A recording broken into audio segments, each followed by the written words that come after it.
It's The World This Week, 7 days, 4 Paris-based correspondents, 1 hour. The World This Week in partnership with the Daily Beast. Daily Beast foreign editor Christopher Dickey is with us. How are you, sir? Good so far. Tumultuous week. Yes, absolutely. It's just going to get worse. It's just going to get worse. Yep. All right. Is it just going to get worse? Johanna Frenden is with us, correspondent for Swedish newspaper Aftonbladet. It has to get worse before it gets better, I think, yeah. But for how long, I don't know. I'm just crossing my fingers at the moment. Lila Jacinto, senior editor at France24.com. Is the glass half full or half empty after the week we've been experiencing? Is it the glass or the cemetery at this stage? Gosh. All right. A bit of gallows humor there. Reporter Gregory Viscusi, how are you? Fine. Not coughing. Not coughing. That's good. The World This Week, where you can weigh in on the conversation on Facebook and Twitter, #World This Week. Yes, we're talking about COVID-19. It's officially a pandemic, an out-of-the-blue coronavirus outbreak that's forced nations into lockdown mode, wreaked pandemonium on world markets, a death toll that's skyrocketing. The single-day death toll for Italy this Friday, 250, which is a record, bringing it to more than 1,200 deaths. In Bergamo, northeast of Milan, there are tales of overflowing morgues. Just to the east, Codogno, where the task just to the east of Codogno, the task in local hospitals, well, it seems relentless. We're at the end of our strength, both physically and mentally. Help us. The hospitals are full. We can no longer care for everyone.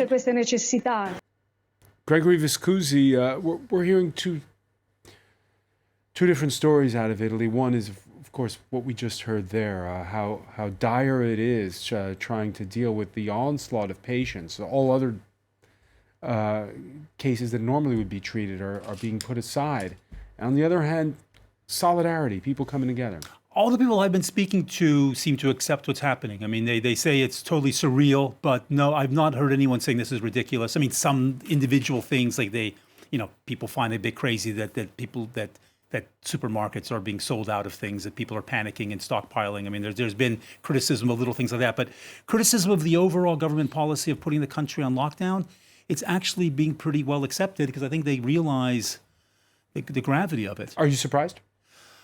No, Italians are more they're more law-abiding than they're made out to be. I mean, when things like the smoking bans came in and car seats came when those rules came in, they were actually adopted very, very quickly with very little fuss. So I think it's a little overdone, this like crazy Italians who never obey the rules.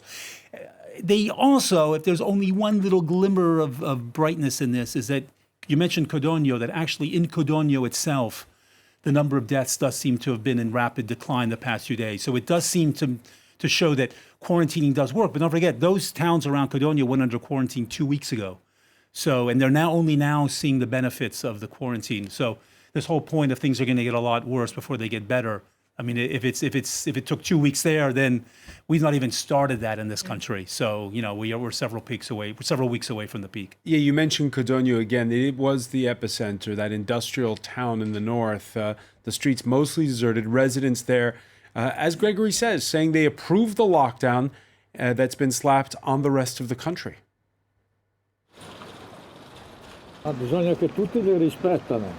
It is necessary that everyone respects it. If not, the measures are useless. I think that China handled it, but for us it will be too hard. I don't want to say that we, Italy, cannot make it, but it will be a hard blow because we are not as responsible as the Chinese. Christopher Dickey? Well, I think he's right, but I think that we shouldn't just emphasize the question of the quarantines and the lockdowns. The real key to this, and we've seen this, I think, particularly in South Korea, is massive testing. Testing just as many people as you possibly can. Now, we're seeing a lot of testing in Italy. We've seen a huge amount of testing in South Korea. And in South Korea, which was the second major outbreak, we're starting to see a decline in infections, a decline in deaths, which is very good news indeed. And they have not locked down as extensively as other countries are doing and have done, because they've compensated with some technological means that track people who are infected. but it's mainly the testing, testing, testing. Gives you a profile of the disease, tells you where it is, tells you who has it. And if you don't have those tests, then you've got a real disaster in the making. Well, we can call up the graph on that. And when you look at how fast the pandemic is spreading, some nations testing better and more often than others. And yeah, you mentioned South Korea. And what's interesting there is we did the math that the official mortality rate, Lila Jacinto, is lower because, well, the testing is more accurate. It's still high. It's 0.8%, which is a high number, 8 in 1,000 people, but it is lower than elsewhere. Right, because it appears to be the nature of this virus. I mean, we are still discovering it, but you can be a carrier without having symptoms. So unless you know and the tests are done, the spread, the contagion continues. And taking up on what Italians were saying, on Twitter, they were consistently saying, and experts were saying, France is around 9 days behind Italy. And everybody, Italians were just saying, pay attention to us, take this seriously. And I have to say, I agree with Chris that the level of testing, any lesson has to be learned from this pandemic, is the fact that testing measures have to be put in very quickly and cover a widespread area. In France, President Macron, there is a number that people can dial into, 15. And people who have used it have reported tremendous amounts of hurdles to even reach somebody. There are long waits. You are not being tested unless you have very serious symptoms. At that stage, you probably have come into contact with a lot of people. So there is no doubt that, instead of really talking about how the national character of the citizens are, it's actually much more a stress test on how authorities have been responding to this. Because I think the citizens with this pandemic, they are not into a conspiracy. There are some obvious people who deny, etc. But by and large, I think the seriousness of this is understood. Johanna Frenden, is the rest of Europe taking it seriously? I think different countries seem to respond a little bit differently, according to perhaps culture and also the way that the government communicates on this. In Sweden, for example, where I'm from, it's been decided that schools are not closed at the moment, for example. Obviously a measure not to spread too much panic because it appears not to be as efficient as you might think. Lots of people also calling, I think, for, concrete and quite radical measures because you want to feel that something is happening. You want to feel that decisions are made. Now, as you said, testing is probably, the single best way of getting good result and tracking this disease. Europe has responded perhaps a bit late, in some cases, and also without, in lots of countries, without the immediate knowledge. I mean, nobody knew anything about this. We're learning every day as well. So I think we're going to have to wait and do the sort out the conclusions afterwards. But that's how I feel right now about it. But on the other hand, this happened at the end of December in China. And, the minute it spread out, the minute it started local transmissions, our response, well, the next time, because this will happen the next time, we've got to be able to respond much higher. And I think what we are also But you remember the numbers were very low in Europe until really sort of mid-February, really, is when the numbers suddenly started to spike. Then they exploded. In Italy. They exploded. But they were very low until then. Yeah, but when you see something like this developing, a virus that's fatal, that's never been seen before, that follows a pattern similar to SARS and MERS and some of the other coronaviruses. But Christopher Dickey, you remember there was the H1N1 outbreak, and the French government went out and bought all these vaccines, and it turned out to be innocuous, and that it was left on its hands with all. Well, look, better safe than sorry. I mean, you can say, well, sure, and they overplayed their hand in that particular case. Maybe, I'm not sure. But what I do know is that when you see something like this developing, the minimum that you should do is look at what kind of infrastructure you have that can deal with it. This was the signal failure in the United States. We had destroyed, or more to the point, the Trump administration had basically destroyed the infrastructure that had been created to try and deal with these kinds of pandemics of never before seen viruses, which we've had several of in the last few years. One thing that I hope would come out of this is that we realize we can see more of these viruses and they can be even worse than this. And if we don't have something in place internationally to deal with them, we are going to be in big trouble. I mean, Africa recorded very low rates and was slow to. So, when I was hearing this, I was just saying, this is bad news. Given the endemic poverty, the health systems, this is bad news. We just do not know what's happening until I started reporting on this story. And then I discovered things that I really didn't know, that things could change and the contagion is starting to spread in Africa. But ironically, I didn't know this. Africa was actually prepared for these kind of virus cases. There have been absolutely after Ebola. There's, the CDC has a center in Senegal that has US funding. And basically Africans have been told at every epidemic, you stay in lockdown, you don't cross the border to sell your grain, and Africans comply with this. And, and I asked an epidemiologist, are these cases just not being reported? And he said, that doesn't seem very likely to me, because if there were serious illnesses, there would be calls in the hospitals in African capitals. So it's kind of ironic that, CDC in the US gets budget cuts, and we use Western aid to help Africa with its health problems and tell them what to do. We'll talk more about the United States in a moment, but I want to pick up on something Johanna Frunden said a moment earlier, which is whether or not you close schools, because both in France and Germany right now, they're scrambling. Next Monday is the day when in most German states and in all of France, schools will be closed as more and more European countries go into lockdown, like Spain. The crisis proving a test of solidarity.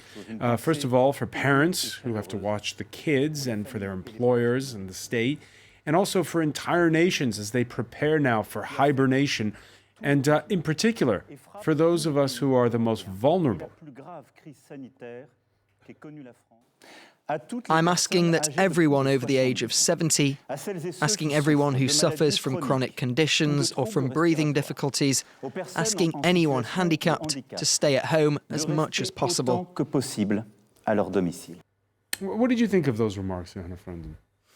It's harsh, but it's probably, we get the same advice in most countries, and it's probably the thing that's the hardest to deal with. I'm myself in a situation living, in a different country from my family, and feeling that, as much as I just want to go home and see them, you also have to, be a bit responsible and feel, understand that you could well be, the case. Anybody could get this disease. So this is where the infrastructure comes to a real test, I think, because somebody still needs to help. And on the one hand, he's asking citizens above age 70 to stay at home, and those who are the most vulnerable. On the other hand, we still have municipal elections. The first round of municipal elections is coming Sunday. That's still on. Yeah. That's a bit of a surprise, isn't it? But you've been to a French voting booth. It's not the U.S. where you have to wait in line for 3 hours. You're in out of there. You're in out of there in 30 seconds. You don't really see that many people. Contact, a lot of. Well, it's a lot of gel too. No, there is, but it's giving maybe mixed messages more than anything. They want to avoid big gatherings. You don't really have big. As I said, it's not like the U.S. where you wait in line for an hour. You go in, you go out. I've never crossed that many people going to vote in France. So that's because you go in the good hours. You don't go in the rush hours. That's what Possibly. you should be avoiding. Apparently, with everybody staying home from work, the rush hours are going to be spread out. It's on the Sunday voting anyway. rush hours. I mean, the voting's on Sunday, so it's you don't know. I do agree with mixed messaging, though. President Macron gave a speech last Sunday, and we were all expecting the alert level to be raised to 3. It's currently on number 2. He did not, and he put the number of gatherings should not exceed 1,000. The previous weekend, it was 5,000, which sort of begs the question, 900 people together was fine. Now it's 100. But, that this is a week of having 1,000 cap. So, what is your messaging? 900 people together in an enclosed space, okay. 1,020, not okay? Yeah, but on the other hand, the kind of progressive messaging that he's done over this period, people have gotten the idea there's a big problem here. I mean, I went to the Louvre 3-4 days this week consecutively just to take a look, sort of as a measure of what was going on. And it was really empty. I mean, people are not going. It was not shut down. It is shutting down today. But yesterday, for instance, there was, there's usually a huge line out in front. You mean you could see the Mona Lisa? Yeah, I did. There were. Tweeted. I tweeted it. There's a C.S. Dickey if anybody wants to check that. And I went by the Eiffel Tower this morning. There was hardly anyone going in. So It's closed as now it's closed anyway, but there was hardly anyone there this morning. And issue usually there's a is, long line. Of course, it's extremely difficult to rearrange an election. I imagine. I mean, it's a big deal. We all know that in France, and it's over 2 weekends as well. Still, what can we do? What's important for democracy? What measures should you take? There's a lot of. I think we're just a lot of trial and error at the moment. To be honest. But I think there's also a lot of symbolism. I mean, part of closing down the schools, 63,000 institutions, everything from nursery schools to universities, is to send a message that you have to take this seriously. And I think people are taking it seriously. people taking it seriously, and then there's the question of has there been enough solidarity among European nations? The Italians complaining, and then on Thursday when we saw those markets free fall, that was a wake-up call. Germany this Friday freeing up €500 billion for big infrastructure spending. On a smaller scale, the European Union's just announced $37 billion to kickstart the economy. That follows a siren call, you might call it, from not just Italy, but also the new head of the European Central Bank, who said Thursday, not my job when it comes to launching stimulus plans. I tell you what I'm particularly worried about. It would be the complacency and slow motion process that would be demonstrated by the fiscal authorities of the euro area in particular. What a dressing down, Gregory Viscusi. No, but what she said was even more serious. She said that it's not the ECB's job to worry about the spread, the difference in bond yields between different European countries, which was everything that the previous management of the ECB was focused on in order to stop the Eurozone from breaking up. She basically was saying to Italy, you're on your own, your problem. Hang on. Was she saying to Italy, you're on your own, or was she saying to European leaders, take your responsibilities, it's your job to do stimulus, not the European central banks? Okay, no, there's two questions here. There's stimulus issues, which, yes, should be a fiscal issue. They've used up, the monetary authorities have used up all their ammunition. She's telling you to show leadership, right? On stimulus packages, yes. But then she had another line about worrying about government bond spreads is not her job, which is a complete shift of policy from Mario Draghi. And that was as responsible as Trump's disastrous speech on Wednesday night that I'm sure that we'll get to. Yes. It was as responsible as that for sending the markets tumbling. Sending all the markets tumbling, or just sending European markets tumbling? Well, yeah, but if you disrupt the Eurozone, it disrupts, there's a knock-on effect on all sorts of markets. She walked it back later. She later walked back those comments, but it was a very, very, very clumsy press conference she gave. A clumsy press conference? Christopher Vicky, your thoughts on whose job it is right now to lead? And again, there's been the accusation that Italians are saying, we're not getting enough support. Everybody's going in their own. We need the good. We were talking about good messaging when it comes to concrete steps for the public here in France. What about good messaging when it comes to Europe? Whose job is it? Well, Emmanuel Macron, the president of France, would like it to be his job. But I see him leading, but I don't see everybody else following. That's the problem. Who's it going to be? Is it going to be Angela Merkel? I mean, she would be the most logical person. It's the most powerful economy. Although she's a lame duck now, she's been in power for a long time. And there was the announcement of that €500 billion made available for German business. She takes some very bold positions. I mean, in a way, this is reminiscent of what she did during the immigration crisis when she says we'll let in 1 million immigrants or close to 1 million immigrants. She makes these huge gestures that nobody else can make. All that's very positive. But when it comes right down to it, are the Dutch following the French lead or the German lead? Are the Spaniards, Spain? We're not even talking about Spain. Spain is the next explosion. It's completely screwed up. They had a 8 million person supposedly march on Sunday. The entire Spanish cabinet went, and now we know at least 2 members of the cabinet have the coronavirus. So we have some really irresponsible governments in Europe, and it's hard to herd all those cats together. And meanwhile, a plane landing in Rome on Thursday, the Chinese playing catch up for their initial cover-up of the outbreak back in December, with cases there now stable. And they're now sending doctors to Italy. It's symbolic, not many of them, but still doctors and 2 million face masks, the kind France and Germany refused to send in the past weeks, Lila Jacinto. Yes, everybody says that if there's a silver lining to this, it obviously has to be solidarity, since this virus knows no borders and knows no class. However, these, France and Germany, what Germany and France is saying is they're trying to assess their stocks before they send, before they can export them.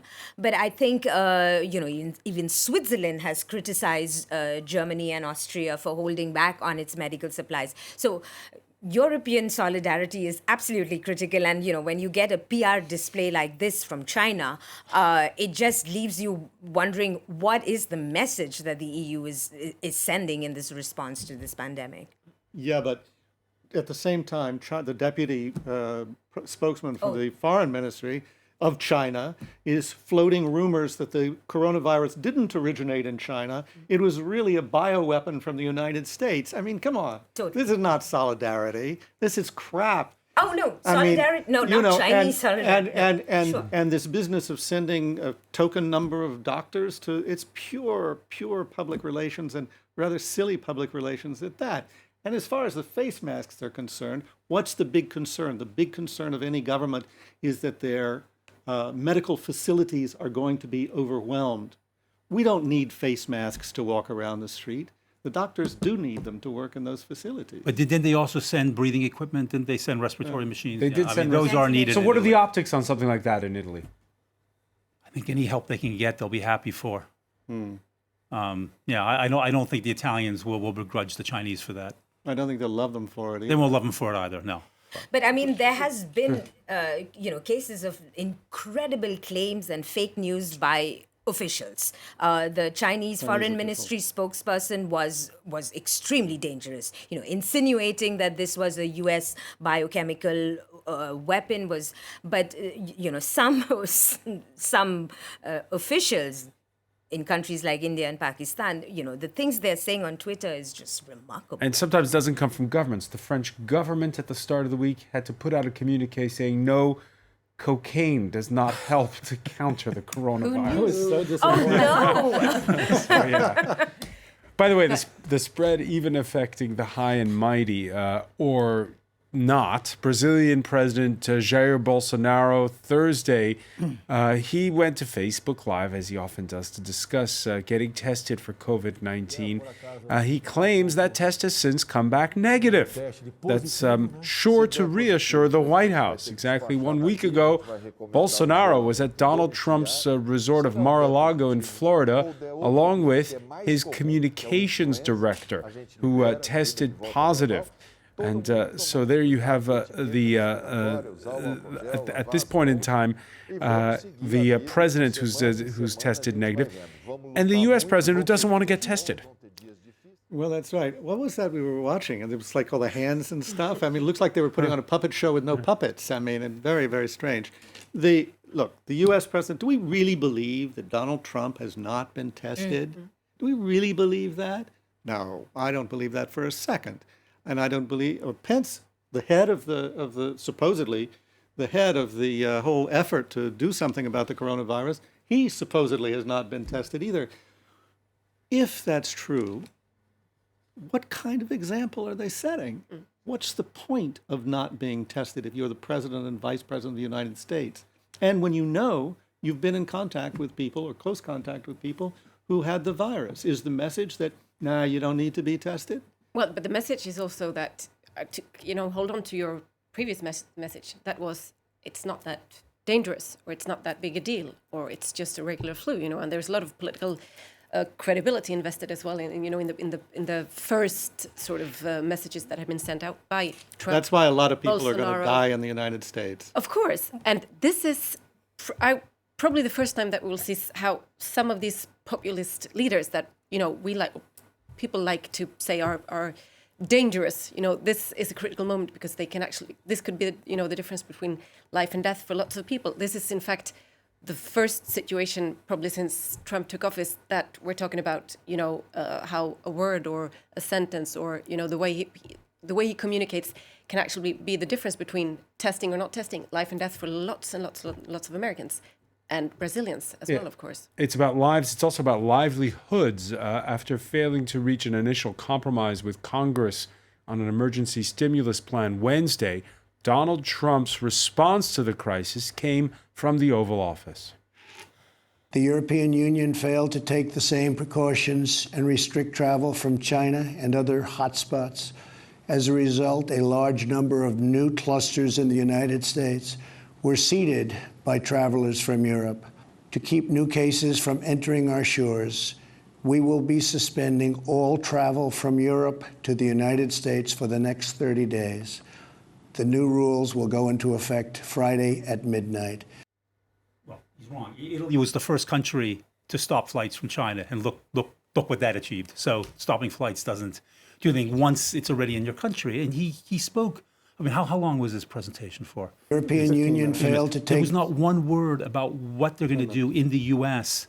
to stop the spread of a virus that's already present in the U.S. It's now got a, it's being passed around the U.S. It's not being spread from abroad. There was not one word in there about what steps to be done to stop the spreading in the U.S. Instead, it was half of that speech was self-congratulatory talk, and the other half was blaming it on foreigners. Is that what sent markets into that record tailspin on Thursday? I think it was. Certainly it was just cutting off of flights, just because of what that means for the world economy. I think that certainly was it, and that there doesn't seem to be any plan to deal with the real issues that the U.S. has to deal with. So he's got the worst of both worlds. He's taking a step that's going to have huge ramifications for the economy and do absolutely nothing to stop the propagation in the U.S. And then the market saw that, and then Christine Lagarde added to it. All right, but you would have had in any case you've already been witnessing the slowdown of air travel but a slowdown is the difference between a slowdown and stopping all flights for 30 days. People have been going back and forth between Europe and the U.S. recently. Fewer people on the flights. In this very studio 24 hours ago, we had a virologist say, well, he didn't want to comment on the political aspects, but he said if shutting the borders is part of the remedy for getting people to focus, then so be it. He was. But come on, it's the only thing he knows how to do is shut borders. The fact that he didn't include Britain in this just means that it's purely Ireland. Ireland clearly means this is a political step and nothing based on science. And not even all of Europe. I mean, it was only the Schengen group. Yeah. And they've been telegraphing this for quite a while. The Schengen area is, in case people don't know, the Schengen area is that big part of Europe that you can travel around without ever showing your passport to anybody, which is wonderful. It's one of the great accomplishments of the European Union. And the Trump administration hates that. So more than a week ago now, you heard Mike Pence at press conferences saying, well, we're looking at Europe. You don't have to show a passport in a lot of those countries. So we're looking at that. So they've been cooking this for a long time. The idea is, let's erect national borders. Let's put up the walls. Let's do that all over Europe, anywhere. It's their solution to everything, except that the virus doesn't give a good goddamn about their walls. Which is exactly what Marine Le Pen said. I mean, her first reaction was, we have to control the borders. We have to.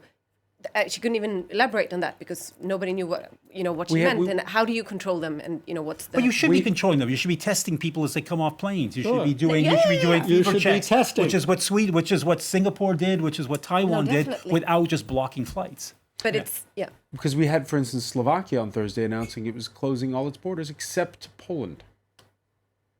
Oh yeah. How does that make sense? I don't even know how to comment on that. Political. And then they're really not paying attention in the White House. I mean, so then you have Boris Johnson on television yesterday, and he's saying we're just a couple of weeks behind Italy. It's going to be really bad here. And yet, do we hear any revision of the policy about letting people come from the UK to the United States? The health minister of the UK, he's already got it. Yeah, he's already got it. I mean, that's just. I mean, it's just. It's insane. totally nuts. I don't want to say it's purely linked to which countries have Trump golf courses, but that's certainly. Say it. I won't say it. A lot of people said it. We don't need to Other people say have said it for me. But it's interesting to see whether he can pull this off. The fact that blame Europe, how many Americans, how many potential voters Yeah, will probably buy that. makes sense to some people. You mentioned voters, and that's because, well, it is primary season right now. We're in a presidential race, and That's why I gave you the cue. That's right. That's the segue, right? Johanna giving me the cue here. As Joe Biden pulls away from Bernie Sanders after another big Tuesday haul in those primaries, both candidates doing their darndest to appear presidential when they voice their reaction to coronavirus. But neither should we panic or fall back on xenophobia. Labeling COVID-19 a foreign virus does not displace accountability for the misjudgments that have been taken thus far by the Trump administration. And travel restrictions based on favoritism and politics rather than risk will be counterproductive. The United States government today must make it clear that in the midst of this emergency, everyone in our country, regardless of income or where they live, must be able to get all of the health care they need without cost. Leila Jacinto? Look, I have to say that this pandemic just plays into the Democrat hands if they don't do something wrong. And you see exactly which I can't discount. Big if. Exactly. But if you see the factors, Bernie Sanders, he's been for decades now talking about the public health issue. This is his moment to really drive it home. And also taking on Trump's xenophobia and the walls. How this actually plays out come November 2020, I don't know. But seriously, Trump has to worry about this public health care, and the economy is going to, start faring badly. This is not good for Trump, per se. Last week we talked about Joe-mentum and how the sudden turnaround of the Biden campaign with this great surge. This week, it's the response to the coronavirus has turned the focus from within the Democratic Party to the autumn general election race. All of which is good if you're the Democrats.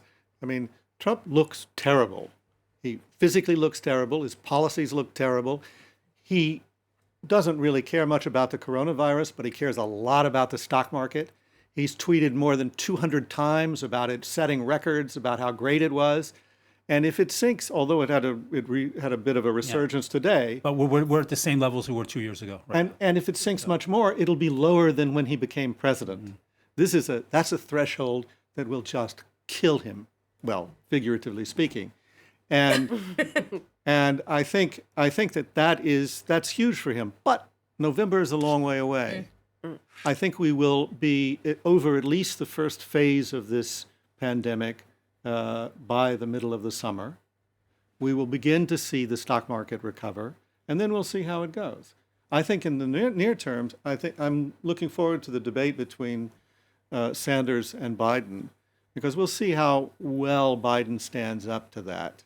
And also how aggressively Sanders goes after him. I mean, there's some question about whether Sanders is really going to push the edge of the envelope this time the way he did in 2016. Johanna Fronted, now it's a two-horse race for the Democratic nomination. What did you think looking at both those candidates? First reflection, we're talking about 3 men with Trump who are actually in the risk group here, which gives you a good idea of, who run the world.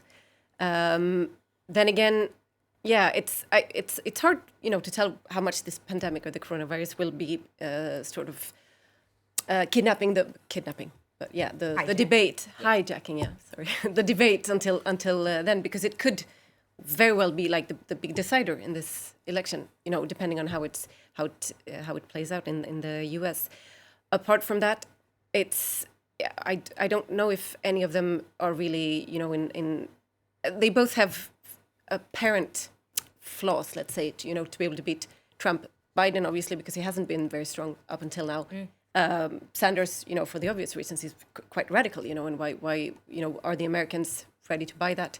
it's going to be, I think that the coronavirus could be a big game changer in this, but if not, and if it wasn't for the coronavirus, I'm not sure any of them really would have a really good chance. There's been a lot of articles written this week about the U.S. losing its global leadership status in a crisis like this one. It should be taking lead. You were talking earlier about the Center for Disease Control, how the defunding of it helps to undermine that leadership status. Is that going to change? Is this a turning point? Well, now you're asking me to look into the crystal ball.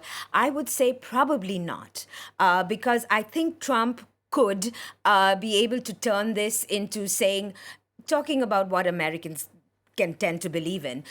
Somehow the private sector has to step up when it comes to what Europeans take for granted, which is a public health system. And, they could probably start this rhetoric of a new vaccine, a new cure, and, this will come from the great American private enterprise. So I can see where the Republicans can turn this narrative to try and face what Bernie Sanders, if he drives this. If the public healthcare system becomes an issue, I feel like that's what the talking points are going to be on the two sides. All right, in the midst of all this madness, that's when Saudi Arabia decided to start a price war with fellow oil producers, Russia. Crude, which had been trading well north of $60 a barrel, losing a quarter of its value in Monday's trading, finishing the week in the low 30s. What do you make of the timing of all this, Kusi? Not particularly good timing when you're in the midst of a massive decline in oil demand because of transport being frozen up. On the other hand, long term, it's not dumb for either of them because it drives U.S. shale producers out of the market. I mean, the reason that oil was already very low is because the U.S. has been flooding the market with shale oil. But shale oil is more expensive. They can't produce at 30 a barrel. Americans can't produce oil. It's not worth it. Because some are saying that this war, those who will suffer the most are third parties, countries like Venezuela or exactly Iran. Iran, Mexico, countries like that are the ones who are going to suffer the most, and the U.S. I mean, the U.S. will not. U.S. oil producers will not be helped with this. But I think Thing is, though, is that I think this drives home a point, though, about why this could be so economically damaging. What's happening right now is that lower oil normally should be good for the economy, but it's not going to be because no one's traveling. So it's not like people are going to be spending money on. People are not going to suddenly decide to travel because oil's cheap, because of fears about the coronavirus, which means that right now we've got a demand problem and we have a supply problem. And we've not faced supply issues in the global economy in a long time. Everything has been a demand issue recently. When you've got the two at the same time, it makes policy responses extremely difficult. And who comes out on top of this? Where does Russia stand? That's what I want to know. Curiously, contrary to what you might think, the Russians actually have much larger foreign currency reserves than the Saudis have right now, because the Saudis have the Russians have actually had pretty good management of their reserves. They have a more varied economy than you realize. They do have other exports. They're not as dependent on oil decision as the by Saudis. MBS? It's another one of his rash decisions. This guy only makes rash decisions. Yeah. Mm-hmm. There you go. Only makes rash decisions, and as journalists we look and we say, when a news cycle is so overloaded with one story that is all consuming, you callously or cynically think, this is a good time perhaps to do things that'll be a little bit more under the radar. The fact that there's been another palace purge that's taken place, and on the Russian side, President for life. This surprise amendment to constitutional reforms that allows Vladimir Putin to stay in power till the year 2034. Not such a surprise. Did anybody ever think that Vladimir Putin would willingly give up power in I was about to say the Soviet Union, in Russia? No, nobody ever believed that. The only question was how he would manipulate the system to stay in power. He is tremendously popular. All the state propaganda networks, all the media, state-controlled media, they constantly make him look like a tremendous hero. He's, occasionally rides around without a shirt on a horse and stuff like that. It's been a long time. It's been a long time. On a bear. Yeah. But he does things that, create this image of this macho leader that a lot of Russians like. So now he wants to become a czar. What was, I think, the Economist was a czar is born. But neither of these two countries can last long with $30 oil. I mean, they both have very low production costs, so they can produce. But nobody's got it as low as Saudi. But because of their budgetary needs to fund their welfare states and all their subsidies and all their handouts to everyone, they need much higher prices of oil. So someone's going to have to blink. I was actually wondering about the effect on MBS. There's obvious that within the royal family there are rumblings of discontent against him. It's a very oil-driven economy. He's got his Vision 2030. Aramco is now being traded on the market. Stocks are falling. And it's now below its introduction price because of the price. Exactly. So how is he going to do his diversification, modernization if this economic? But he is the. I'll bet on the more people. Yeah. I mean, I'll bet on the Russians on this one. Larger foreign currency reserves, and I think Putin's got a better control of the situation. I'll take note of it. So finally, guess it was the wrong week to light an Olympic flame. The ritual ceremony in Greece coming amid growing doubts over whether Tokyo can stage the games this summer. By the end of the week, well, essentially all major sporting competitions were off.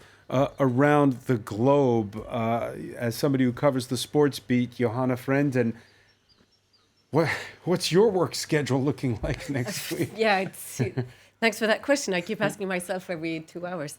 It's really a very strange time. Because it was eerie for a lot of people to watch Paris Saint-Germain face Dortmund in an empty stadium. Well, first of all, sports obviously isn't the most important issue here.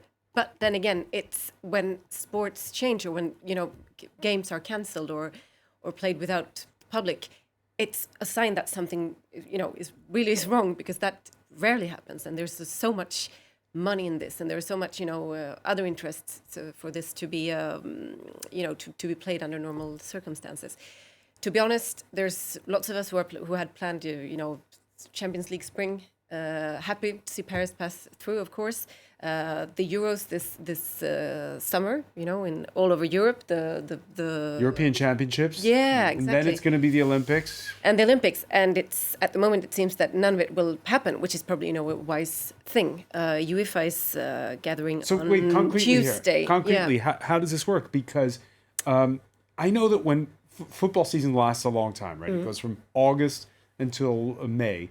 And when it's over, people say, "Oh, thank God it's over." And then a week later, they start discussing about transfers and all that. They get all antsy. They want the next season to start. So what's going to happen now? That's a good question. The most probable scenario is that the leagues will keep playing. There will be no European Cup this summer. So in case things are turning out okay with the coronavirus in, let's say, 2 months, and you can go back to normal. So we'll have empty stadiums. Playing with empty stadiums. I don't know if that's. I think right now the tendency is more like cancelling the games, but everything will be postponed. So the end. PSG will probably, celebrate the victory of the French league in mid-July or something like that. It's going to be very strange times again, and I don't think that there are no clear messages because the Premier League is on. La Liga is not in Spain. The French league is shut down for 3 weeks or so.